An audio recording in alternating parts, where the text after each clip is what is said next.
So hello everyone, welcome back to my channel Ashu trader. दोस्तों, आज हम आपको बताएंगे कि अगर आपका कैपिटल 20 के है तो आप कैसे बैंक निफ्टी और निफ्टी के लिए रिस्क मैनेजमेंट और मनी मैनेजमेंट कर सकते हैं। तो आज हम इसी टॉपिक पे बात करेंगे और हम आपको पूरा का पूरा मनी मैनेजमेंट समझा देंगे और आपको ट्रेड लेने में डर भी नहीं लगेगा। तो कैसे करते हैं, तो देखिए, सबसे पहले तो आपको बता दें कि रूल के हिसाब से अगर आपका कैपिटल 20 के है तो आप बैंक निफ्टी और निफ्टी में ट्रेडिंग नहीं कर सकते हैं। उसमें आपको स्टॉक में ट्रेडिंग करना चाहिए, स्टॉक के कैश में। लेकिन अगर आप फिर भी बैंक निफ्टी और निफ्टी में ट्रेड करना चाहते हैं तो हम आपको कैप से मैनेज करना है अपने रिस्क को, वो सारा चीज़ आज हम आपको बताएंगे। तो देखिए, आ जाते हैं यहाँ पे। तो देखिए, सबसे पहले हमें इसे व्हाइट पेपर और पेन की मदद से आपको समझाते हैं। तो देखिए, अगर आपके पास 20 के कैपिटल है, ठीक है, मान लेते हैं 20 के आपके पास कैपिटल है, तो आप कैसे करेंगे रिस्क मैनेजमेंट। तो सबसे पहली बात, आपको ये दोनों जो कैपिटल है 20 के, इसे दो पार्ट में डिवाइड कर लेना है। 10 के एक तरफ और 10 के एक तरफ। आपको जो 10 के है उसे सेविंग अकाउंट में कर देना है, ये विड्रॉवल, और 10 के को अपने डीमेट अकाउंट में रखे रहना है। और 10 के से ट्रेडिंग करना है बैंक निफ्टी में, यानी कि 10 के से अगर आप करते हैं तो आपको 25 क्वांटिटी से ट्रेडिंग आराम से हो जाएगी, यानी 1 लॉट में। अगर आप के पास कैपिटल 20 के है तो आपको सिर्फ और सिर्फ 1 लॉट में ही ट्रेड करना है चाहिए, वो चाहे फ्राइडे का दिन हो या चाहे वो थर्सडे का दिन हो।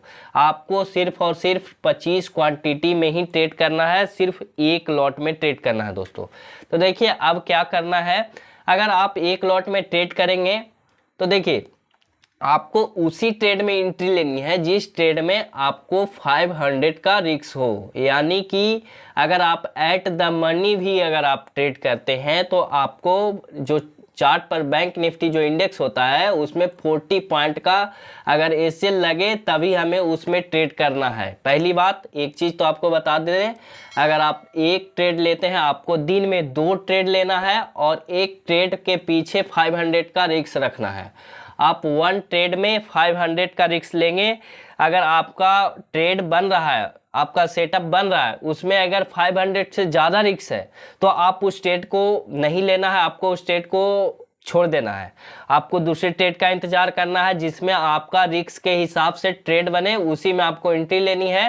तो देखिए, जिस ट्रेड में आपको 500 का रिस्क हो उसी ट्रेड में आपको एंट्री लेनी है, सबसे पहला बात।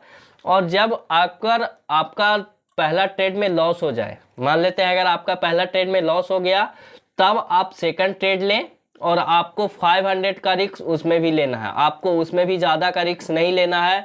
अगर आप 500 से ज़्यादा का रिस्क लेते हैं तो आपका रिस्क मैनेजमेंट और मनी मैनेजमेंट खराब होगा, जिसकी वजह से आपका माइंडसेट भी खराब होगा और आप अपने वो जो 20 के है उसे भी उड़ा देंगे।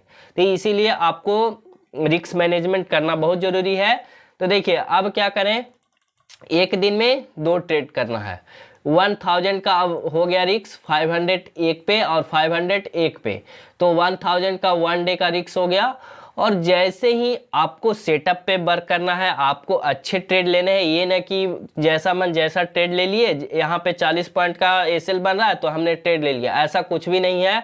आपको अच्छे तरीके से एनालिसिस करके ट्रेड लेना है। दिन में 2 ट्रेड ही लेना है।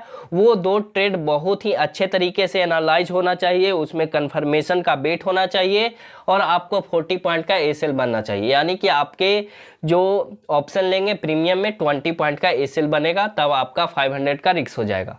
तो देखिए, आपको दिन में 2 ट्रेड लेना है, 501 पे पहले ट्रेड पे और 500 दूसरे ट्रेड पे।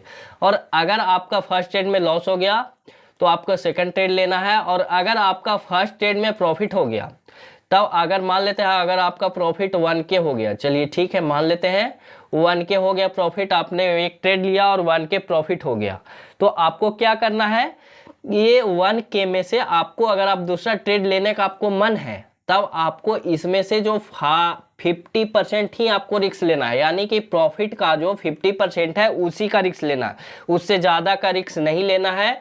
दूसरी बात हो गई, अगर आप सेकंड ट्रेड लेना भी चाहते हैं तो आपको वो 500 का रिस्क लेना है। और अगर मान लेते हैं कि फर्स्ट ट्रेड में लॉस हो गया, अगर फर्स्ट ट्रेड में लॉस हो गया तो आपको सेकंड ट्रेड लेना है जिसमें भी 500 का रिस्क लेना है। दूसरी बात हो गई, अगर फर्स्ट ट्रेड में प्रॉफिट हुआ तो 500 के रिस्क, यानी जितना भी, अगर मान लेते हैं फर्स्ट ट्रेड में 15,000 का प्रॉफिट हो गया, 1500 का, 1500 का हो गया, 2000 का हो गया, तो आपको 50% का रिस्क लेकर के दूसरा ट्रेड लेना है। समझ गए दोस्तों? अगर आपका प्रॉफिट 2K हो गया तो आपको 1K का रिस्क लेना है दूसरे ट्रेड में। अगर आपका प्रॉफिट 3K हो गया तो आपको 1500 का रिस्क लेना है दूसरे ट्रेड में। आपका रिस्क के हिसाब से वहाँ पे ट्रेड के सेटअप के हिसाब से है। और अब देखिए अब क्या हो गया, फर्स्ट ट्रेड में मेरा 1000 का 2000 का, आपने 5 दिन ट्रेड किया, आपने 5000 रुपये कमा लिए। चलिए 5 दिन ट्रेड किया, आपने पाँचों दिन 1000 रुपये कमाए। तो आपको अब क्या करना है, तो अब आपको क्या करना है कि वो जो ट्रेड डीमेट अकाउंट से आपको पैसा विड्रॉ भी करना है। आपको हर वीक आपको पैसा विड्रॉ करना है, जितना का प्रॉफिट किए उतना विड्रॉ कर लेना है आपके सेविंग अकाउंट में।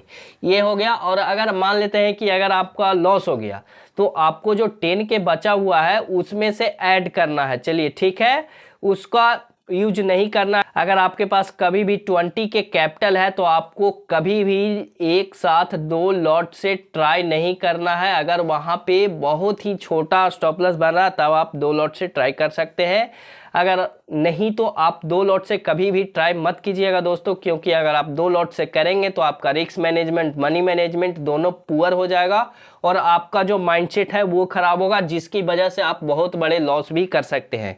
इसीलिए आपको 20 के कैपिटल में ओनली 1 लॉट से ट्रेड करना है, हमेशा 1 लॉट से ट्रेड करना है। अगर आप 2 लॉट से ट्रेड करेंगे तो आपको प्रॉफिट नहीं होगा, आपका लॉस ही होगा।